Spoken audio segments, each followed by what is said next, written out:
Hello everyone. So in this video we will be going to talk about unit number 3 which is relational database management system. अब ये होता क्या है, ये सारी चीज़ें हमें 5 नंबर ऑफ सेशंस में एक्सप्लेन की गई हैं. So we will talk about the session number 1 which is about the concept of DBMS. Now this chapter is dealing with database. तो हमें सबसे पहले ये पता करना पड़ेगा कि डेटाबेस होता क्या है. तो database in very simple language we can say collection of data. जब कभी किसी डेटा को ऑर्गेनाइज कर कर एक जगह पर स्टोर कर दिया जाए तो हम बोलते हैं कि वो एक डेटाबेस है. ठीक है. अब डेटाबेस में क्या होती है, तो बहुत सारी अलग अलग इन्फॉर्मेशंस हो सकती हैं. एग्जांपल के लिए स्कूल के पास आप लोगों का डेटाबेस है. कहीं पर आप क्या कह सकते हैं, आप कभी जिम जाते हो या कहीं जाते हो तो वहाँ पर वो लोग आपका डेटाबेस मैनेज करते हैं, मेंटेन करते हैं. तो देयर आर मैनी प्लेसेस जहाँ पर डेटाबेस मैनेज किया जाता है. ठीक है. उसके बाद यहाँ पर इन्होंने बताया हुआ है कि जैसे कि डेटाबेस है. अब डेटाबेस काफ़ी बड़ा हो सकता है. कोई भी जैसे जीमेल है, फेसबुक है, इनके पास भी डेटाबेस है हमारा. इनके पास हमारी सारी डिटेल्स हैं. मैं लॉगिन आईडी पर डालता हूँ, पासवर्ड डालता हूँ तो मेरा अकाउंट खुलता है, मेरी सारी डिटेल्स खुलती हैं. तो ये सारी चीज़ें हो कैसे रही हैं, तो ये सारी चीज़ें कहीं ना कहीं इन डेटाबेस के मीडियम को यूज़ करके ही हो रही हैं. Without that it is not possible. So every website over the internet has a database of its own. And what is a database? So we can say database is an organized collection of data. ठीक है. अब जब database है, बहुत बड़ा बड़ा data है, तो इस बड़े बड़े डेटा को मैनेज करने के लिए भी कुछ चाहिए. So these data is being managed by a system called database management system, जिसको हम DBMS भी बोलते हैं. तो DBMS क्या है? कुछ ऐसे प्रोग्राम्स हैं, कुछ ऐसे सॉफ्टवेयर्स हैं जिसका यूज़ करके हम किसी भी डेटाबेस को या तो क्रिएट कर सकते हैं, या तो उसको मेंटेन कर सकते हैं, या तो उस डेटाबेस को यूज़ कर सकते हैं. तो किसी डेटाबेस को क्रिएट करने, यूज़ करने और मेंटेन करने के लिए हमें DBMS नाम के सॉफ्टवेयर की ज़रूरत पड़ती है. ठीक है. अब DBMS कौन कौन से होते हैं, तो बहुत सारे DBMS हैं. अलग अलग वेबसाइट्स अलग अलग DBMS या डेटाबेस मैनेजमेंट सॉफ्टवेयर को, सिस्टम को यूज़ करती हैं. जैसे ओरेकल हो गया, IBM DB2, ये भी एक डेटाबेस मैनेजमेंट सिस्टम है. MySQL सर्वर, ये एक डेटाबेस सिस्टम है. MS एक्सेस जो माइक्रोसॉफ्ट का पैकेज में आता है, वो एक डेटाबेस सर्वर है, डेटाबेस मैनेजमेंट सिस्टम है. PostgreSQL, ये एक DBMS है. MySQL, FoxPro and SQLite. So these are all what? These are the example of DBMS. The version that we will be using, the software that we will be using is MySQL. SQL का मतलब होता है Structured Query Language. Structured Query. हम जो भी coding लिखते हैं उसको क्वेरी बोलते हैं. तो यहाँ पर हम कोडिंग वर्ड नहीं यूज़ करेंगे, यहाँ पर हम क्वेरी वर्ड यूज़ करेंगे हर जगह पर. तो इसका फुल फॉर्म होता है structured query language. Now data can be organised in 2 types. The first one can be the flat file and the second one can be the relational. Flat file मतलब जिनके पास बहुत छोटा छोटा डेटाबेस होता है, they arrange their database in a single table. ठीक है. डेटा कैसे अरेंज होता है डेटाबेस में, तो ऐसा टेबल होता है, उस टेबल के अंदर आपके पूरे डेटा को स्टोर किया जाता है. ठीक है. So this is how data gets stored. Data gets stored in the form of tables. छोटा डेटाबेस है तो वो फ्लैट फाइल सिस्टम में स्टोर हो जाएगा. बड़ा डेटाबेस है so that will be stored inside the relational database, जहाँ पर एक से ज़्यादा टेबल्स हो सकते हैं. जैसे कि कस्टमर का डेटा अलग रखना है, सप्लायर का डेटा अलग रखना है, ऑर्डर्स का डेटा अलग रखना है, कैंसल्ड ऑर्डर का डेटा अलग रखना है. तो 4 अलग अलग टेबल्स बनेंगे, जिन 4 अलग अलग टेबल्स में हम अलग अलग चीज़ों के डेटा को स्टोर कर सकते हैं. तो वो रिलेशनल डेटाबेस के अंदर आएगा. नाउ अब ये डेटाबेस कहाँ स्टोर होते हैं, तो कोई जगह तो होगी, कोई कंप्यूटर्स तो होंगे जहाँ पर इनको स्टोर करें. तो वो कंप्यूटर्स जहाँ पे इन डेटाबेसेस को स्टोर करते हैं, मतलब कि कलेक्शन ऑफ डेटा को स्टोर करते हैं, उनको बोलते हैं डेटाबेस सर्वर. हमने बार बार सुना होगा सर्वर डाउन है, सर्वर चल नहीं रहा है. तो उसका मतलब क्या है? सर्वर मतलब क्या है? एक सर्विस प्रोवाइड करने वाला. अब जिसके पास पूरा का पूरा डेटा है, वो सर्वर ही नहीं चलेगा, so how can you get the service? तो database servers we can say they are some we can say dedicated computers that hold the database, है ना. तो डेटाबेस को होल्ड करने के लिए जो डेडिकेटेड कंप्यूटर्स बने गए हैं उनको डेटाबेस सर्वर कहा जाता है. अब डेटाबेस के होने से क्या क्या फ़ायदे हैं? डेटाबेस इंटरनेट में हर जगह यूज़ हो रहा है, तो उसके क्या क्या फ़ायदे हैं? तो उसका सबसे पहला और सबसे इम्पॉर्टेंट फ़ायदा ये है कि ये डेटा रिडंडेंसी को हटाता है. रिडंडेंसी मतलब डुप्लीकेशन, किसी चीज़ का बार बार आना, मतलब डुप्लीकेशन होना, किसी चीज़ का रिपीट होना बार बार, उसको बोलते हैं रिडंडेंसी। तो यहाँ पर जब हम डेटाबेस क्रिएट करते हैं और जब हम टेबल्स क्रिएट करते हैं, तो यहाँ पर जब भी कोई डुप्लीकेट डेटा आ जाता है तो ये वहाँ पर हमें एरर शो कर देता है कि आपने गलती से डुप्लीकेट डेटा डाल दिया है। तो यहाँ पर डुप्लीकेशन होने का सवाल नहीं है, रिडंडेंसी होने का सवाल नहीं है। ये रिडंडेंसी को रिड्यूस करता है ना, डुप्लीकेशन को रिड्यूस करता है, ये इसका सबसे बड़ा फ़ायदा है। एक जगह का बना हुआ डेटा, जैसे फेसबुक ने कोई डेटाबेस बना लिया और अगर उसी डेटाबेस को अगर कोई और ऐसा सोशल मीडिया प्लेटफॉर्म है, ट्विटर है जैसे, उसको चाहिए, so that data can be shared easily. तो ये डेटाबेस का शेयरिंग भी एक उसका सबसे बड़ा एडवांटेज है। डेटा इंटीग्रिटी को हम ऐसा कह सकते हैं कि जो भी डेटा उसके अंदर स्टोर किया गया है वो बहुत एक्यूरेट है और कंसिस्टेंट है, मतलब कि वहाँ पर एक्यूरेसी है डेटा की, सही सही डेटा है। तो उसको हम कहते हैं कि वो डेटा इंटीग्रिटी हम कह सकते हैं, मतलब कि एक डेटा जो मैं देख पा रहा हूँ वही डेटा आप भी देख पाओगे और बाकी यूजर्स भी देख पाएंगे, मतलब वो इंटीग्रेटेड है, सबके लिए एक जैसा है वो डेटा। ठीक है, नेक्स्ट है डेटा सिक्योरिटी। डेटा सिक्योरिटी में हम ऐसा कह सकते हैं कि जो लोगों को परमिशन है किसी डेटा को देखने की, सिर्फ उन्हीं लोगों को वो डेटा दिखाया जाएगा, मतलब कि डेटा को सिक्योर करके भी रखा जा सकता है। Same goes with the privacy, कि आप लोगों को कुछ प्राइवेसी दे रखी है कि आप इसमें एडिट नहीं कर सकते, डिलीट नहीं कर सकते, तो वो प्राइवेसी मेंटेन की जा सकती है। Even taking backups and recovery of the database is possible. And data consistency जो हम बात कर रहे थे कि यहाँ पर रिपीटेशन नहीं होता है, चूँकि यहाँ पर डुप्लीकेशन नहीं होता है, डुप्लीकेशन नहीं होता, रिडंडेंसी नहीं होती, तो इस कारण से यहाँ पर कंसिस्टेंसी डेटाबेस के अंदर होती है। ठीक है, तो ये बात हुई हमारी पूरी की पूरी उसके एडवांटेजेस और सारी चीज़ों से रिलेटेड। यहाँ पर हमें कुछ चीज़ें ऐसी हैं जो समझना पड़ेंगी, मैं आप लोगों को बताता हूँ। तो ये देखो, यहाँ पर ये एक आपको टेबल दे रखा है। ये इस टेबल में अगर मैं बोलूँ तो ये कॉलम्स हैं, ये जो दिख रहे हैं आपको, और ये जो हैं ये सारे के सारे रोज़ हैं। रो को रिकॉर्ड भी बोलते हैं, ठीक है, रोज़ को रिकॉर्ड बोलते हैं और कॉलम्स को एट्रीब्यूट भी बोलते हैं। मतलब इनको कॉलम या एट्रीब्यूट बोल सकते हो, इनको रोज़ या रिकॉर्ड्स बोल सकते हो।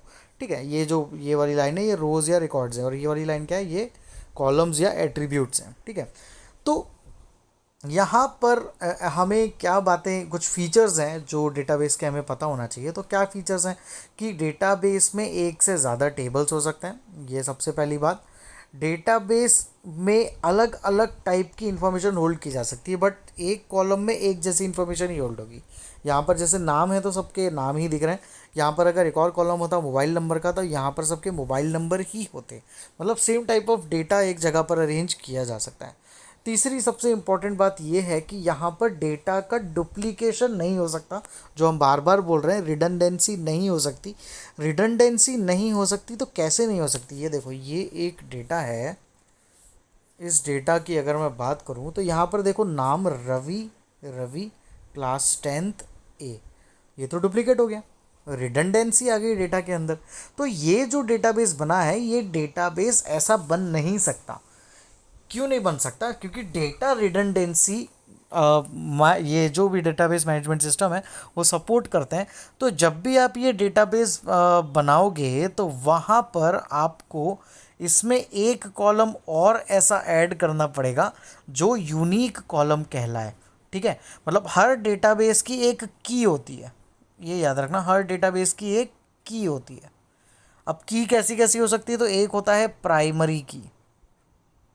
ठीक है, प्राइमरी की का मतलब ये है कि इस टेबल में अगर मैं किसी ऐसे कॉलम को ऐड कर दूं जो कि यूनिक वैल्यूज़ होल्ड करता है तो मैं उस कॉलम को प्राइमरी की बोलूँगा।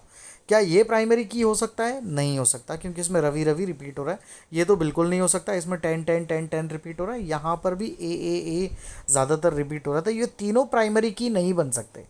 और हम ऐसा बोल रहे हैं कि कोई भी डेटाबेस को जब बनाते हैं तो उस डेटाबेस में एक प्राइमरी की कॉलम होना चाहिए। तो हमें क्या करना पड़ेगा, इस चीज़ को मतलब कि रिजॉल्व करने के लिए हमें यहाँ पर एक नया कॉलम ऐसा ऐड करना पड़ेगा जो कि यूनिक हो, जैसे कि आप देख सकते हो रोल नंबर। अब चाहे रवि 10th A में 2 हों पर उनके रोल नंबर तो अलग अलग हैं, मतलब हमने यूनिकनेस ला दी। तो इस तरीके से यहाँ पर हम ऐसा कह सकते हैं कि यहाँ पर किसी भी डेटाबेस में यूनिक फील्ड्स होना चाहिए और यूनिक फील्ड्स को बोला जाता है प्राइमरी की। ये आप लोग बिल्कुल ध्यान में रखें। ठीक है, आगे बढ़ते हैं। आगे और कुछ दिया है क्या इस चैप्टर में? हाँ, प्राइमरी की के बारे में बताया हुआ है। जैसे कि आप इन एग्जांपल्स में देखोगे तो यहाँ पर देखो, ये प्राइमरी की बन सकता है, ये नहीं बन सकता। एड्रेस भाई बहन है तो सेम एड्रेस हो सकता है। फ़ोन नंबर भाई बहन है तो, या घर का लैंडलाइन है तो वो भी सेम हो सकता है। बट क्लाइंट का आईडी, भाई बहन हो या कोई भी हो, वो एक क्लाइंट है किसी कंपनी के, तो उनका क्लाइंट आईडी अलग अलग होगा। तो ये यूनिक की, यूनिक कॉलम है, तो ये यूनिक कॉलम क्या कहलाएगा? प्राइमरी की। ठीक है। अब अगर नीचे वाले टेबल में देखें तो ऑर्डर आईडी, हर एक ऑर्डर का आईडी अलग अलग होगा। क्लाइंट आईडी, हर एक क्लाइंट का आईडी अलग अलग होगा। तो यहाँ पर दो चीज़ें हैं जो प्राइमरी की बनने के लायक हैं, बट एक टेबल में एक ही प्राइमरी की हो सकती है। तो आप इन दोनों में से किसी को भी प्राइमरी की मान सकते हो। ये चीज़ें हमें इन्होंने यहाँ पर बताई हुई हैं सेशन नंबर 1 में। Now moving towards session number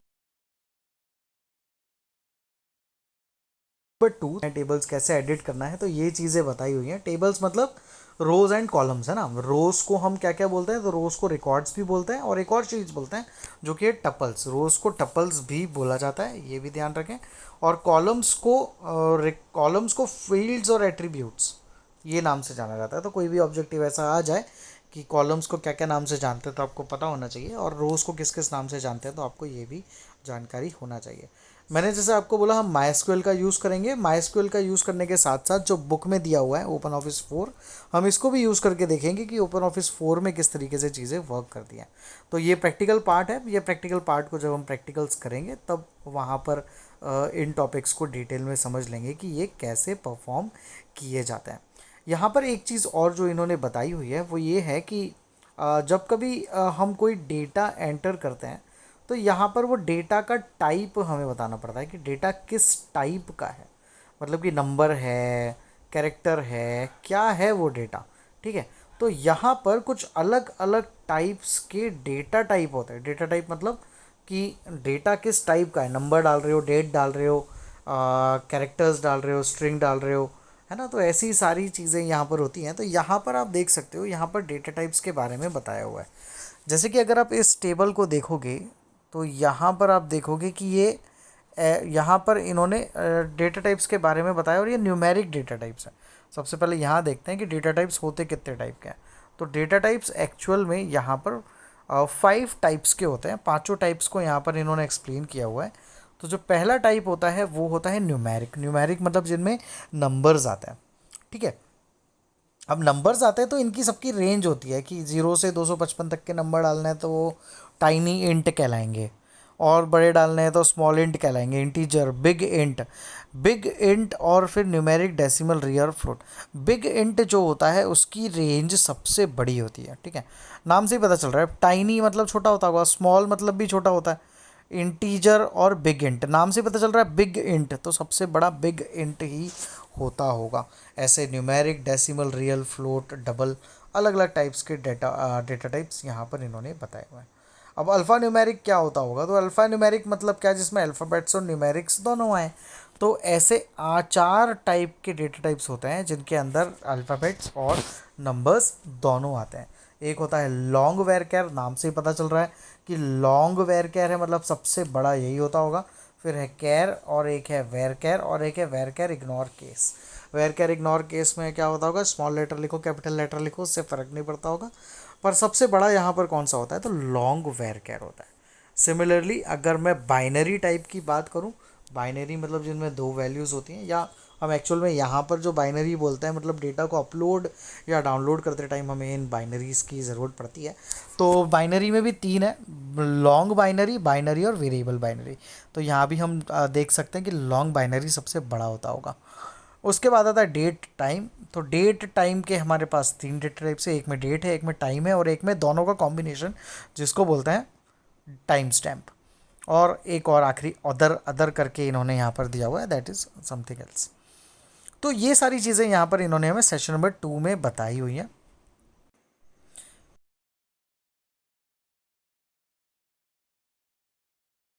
moving to, ये प्रैक्टिकल चैप्टर है, तो बीइंग अ प्रैक्टिकल चैप्टर ये एक्चुअल में कहीं ना कहीं थ्योरी वाले पार्ट में, मतलब जो टर्म 2 का पार्ट है उसमें ये कवर किया जा सकता है।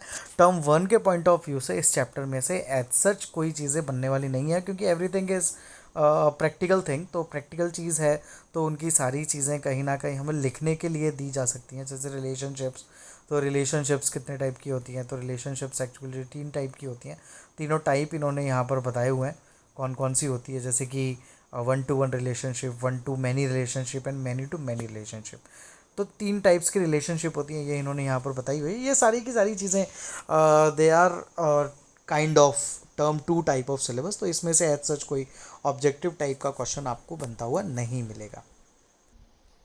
Now moving towards the next session which is session number 4, retrieve data using query. जैसा हमने बोला था कि डेटाबेस में जो डेटा होता है उसको रिट्रीव करना है। अगर जैसे मुझे कोई जानकारी चाहिए, बहुत बड़ा डेटाबेस है फेसबुक का, अब फेसबुक को जानकारी चाहिए कि मुझे खंडवा में कितने यूज़र्स हैं ये बताओ, तो फेसबुक ऐसा तो नहीं कि गिनने बैठेगा खंडवा खंडवा खंडवा खंडवा, देखेगा और ढूंढेगा और निकालेगा, नहीं।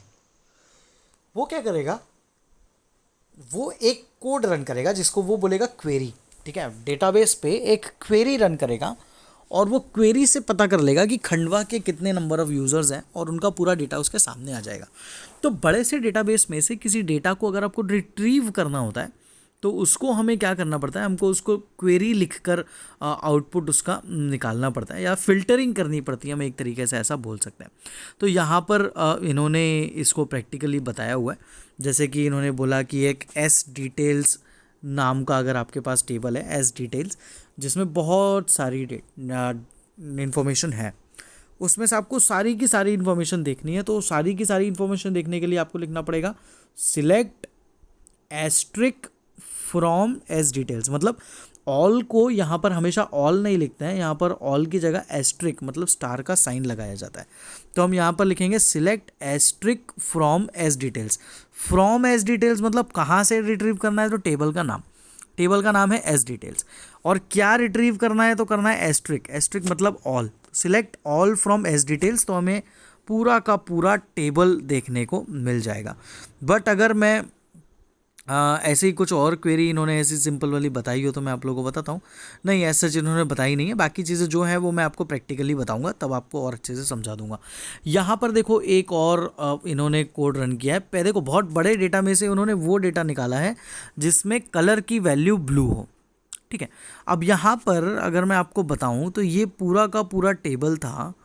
इस पूरे के पूरे टेबल में अगर आप देखोगे तो यहाँ पर कलर सबके अलग अलग हैं, blue, green, orange, blue, yellow, blue, pink, सबके कलर अलग अलग हैं। मुझे उनकी जानकारी चाहिए जिनका कलर ब्लू है।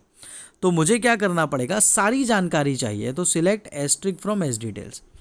पर अगर मैं सिर्फ इतना लिख देता हूँ select asterisk from S details, तो मुझे एस डिटेल्स नाम के टेबल के सारे वैल्यू मिल जाएंगे। मुझे सारे वैल्यू नहीं चाहिए, मुझे तो सिर्फ वो वैल्यू चाहिए जिनका कलर ब्लू हो। तो जब कभी आपको कोई कंडीशन देनी होती है तो कंडीशन देने के लिए लिखना होता है वेयर। ये याद रखना, जब कभी कंडीशन प्रोवाइड करनी होती है तो कंडीशन प्रोवाइड करने के लिए लिखना होता है वेयर। तो आप देख सकते हो यहाँ पर लिखा हुआ है वेयर, और क्या कंडीशन देनी है फिर वो लिखना होता है। तो मैंने लिख दिया select asterisk from S details where. Where मतलब मैं कोई कंडीशन दूंगा, क्या कंडीशन दूंगा, colour is equals to blue, मतलब जिनका कलर ब्लू है सिर्फ वही आउटपुट मुझे दीजिए। तो इस तरीके से आउटपुट आपको देखने को मिल सकता है। ये चीज़ें कुछ यहाँ पर इन्होंने बताई। हाँ, इन्होंने ऐसा कुछ भी बताया हुआ है कि आप किसी वैल्यू को अगर अपडेट करना चाहते हैं तो वैल्यू अपडेट भी कर सकते हैं। जैसे कि इन्होंने बोला है कि ये टेबल में जो देखो इन्होंने बोला है जिसका रोल नंबर 14 है, यहाँ पर जिस भी स्टूडेंट का रोल नंबर 14 है, जैसे हम देखें तो विमला रानी, ये आपको दिख रहा होगा यहाँ पर, इनकी लोकेशन हम पहले ऊपर वाले टेबल में देखते हैं इनकी लोकेशन क्या है। तो ये रहा हमारा टेबल। इसमें अगर हम विमला रानी रोल नंबर 14 जो हैं उनकी अगर इन्फॉर्मेशन देखते हैं तो वहाँ पर हमें दिख रहा है कि इनकी जो लोकेशन है वो फ़िलहाल ओडिशा है। ठीक है, अब हमें बाद में पता चला कि Vimla Rani a person has been moved from one place to another. तो हमें क्या करना पड़ेगा, उस डेटाबेस में वैल्यू को चेंज करना पड़ेगा। और वैल्यू को चेंज करने के लिए क्या लिखा जाता है, तो वैल्यू को चेंज करने के लिए लिखा जाता है अपडेट। तो ये ध्यान रखें क्या लिखना पड़ता है, तो लिखना पड़ता है अपडेट। यहाँ पर दिया हुआ है उन्होंने अपडेट, तो ये लिख दिया उन्होंने अपडेट। अब कहाँ से अपडेट करना है, तो टेबल का नाम, तो अपडेट एज डिटेल्स, क्योंकि टेबल का नाम है एज डिटेल्स। अब जब कभी आप अपडेट लिखोगे तो एक चीज़ ध्यान रखना, अपडेट के साथ एक और कीवर्ड यूज़ होता है हमेशा, जो होता है सेट। तो आपको क्या लिखना पड़ता है, अपडेट टेबल का नाम, फिर लिखना होता है सेट। अब क्या सेट करना है, तो लोकेशन की वैल्यू उड़ीसा से बदलकर भुवनेश्वर करनी है। तो अब आप लिखोगे set location is equals to Bhubaneswar. But एक चीज़ ध्यान रखना, अगर आप सिर्फ इतना लिख देते हो set location is equals to Bhubaneswar, तो सबकी लोकेशन भुवनेश्वर हो जाएगी। पर आपको कितनों की लोकेशन भुवनेश्वर करनी है, सिर्फ एक की। किसकी, जिसका रोल नंबर 14 है। अब जिसका रोल नंबर 14 है उसकी लोकेशन आपको चेंज करनी है, तो ये क्या है, एक कंडीशन। और मैंने आपको अभी बताया कंडीशन कैसे देते हैं, तो कंडीशन देते हैं वेयर क्लॉज लगाकर। तो यहाँ पर इन्होंने देखो पूरा कोड कैसा लिखा, अपडेट एज डिटेल्स, क्योंकि टेबल का नाम था set location is equals to Bhubaneswar. मैंने बोला अपडेट के साथ सेट कमांड यूज होती है, तो set location is equals to Bhubaneswar where roll number is equals to 14। तो जिनका रोल नंबर 14 होगा सिर्फ उनका ही डेटा यहाँ पर चेंज होगा। और डेफिनेटली रोल नंबर 14 एक ही का होगा। अगर हम यूनिक की देखें, प्राइमरी की देखें, तो यहाँ पर एक ही पर्सन होगा जिसका रोल नंबर 14 होगा, और उसकी सिटी अब और जो भी होगी उससे चेंज होकर भुवनेश्वर में चेंज हो जाएगी। So these are the things that they have explained us in this particular session.